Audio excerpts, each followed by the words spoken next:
Hi friends, Mahanadi next week என்ன நடக்குதுன்னு பார்க்கலாம். வெண்ணிலா விஜய் கிட்ட சேலஞ்ச் பண்ணிட்டு போயிருக்கிறா, நீங்கள் கோயிலுக்கு வந்தாகணும், என் கைத்தில் தாலி கட்டணும்னு சொல்லிட்டு.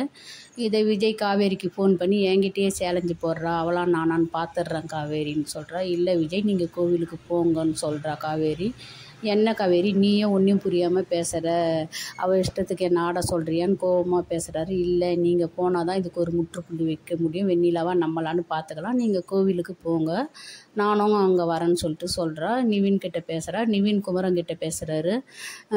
விஜய் காவேரி கூட வாழ தான் ஆசைப்பட்றாரு. அந்த வெண்ணிலா பிளாக்மெயில் பண்ணி கல்யாணம் பண்ணி வைக்கிறா. காவேரி கன்சீவாக இருக்கிறான்னா பாவம் கஷ்டப்படுறா, விஜயும் காவேரியும் நம்ம தான் சேர்த்து வைக்கணும்னு சொல்லிட்டு குமரனும் நிவினும் போயிட்டு சாரதாம்மா கிட்ட பேசுகிறாங்க. காவேரி இது போல் கன்சீவாக இருக்கிறா, அவளை புரிஞ்சுக்கின்னு விஜய் கூட சேர்த்து வைங்க அத்தை, அந்த வெண்ணிலா பிளாக்மெயில் பண்ணி விஜயை கல்யாணம் பண்ண பார்க்குறான்னு சொல்லிட்டு அந்த சாரதாம்மாவோட சம்மதத்தோட காவேரி, நிவின், குமரன் 3 பேரும் கோவிலுக்கு போகிறாங்க. அங்கே வெண்ணிலா அப்பா கொலை பண்ண பழியை விஜய் மேலே போடுறான் அஜயோட அப்பா. இங்கே சரியான அஜய் எல்லாருக்குமே அடிதடி நடக்குது.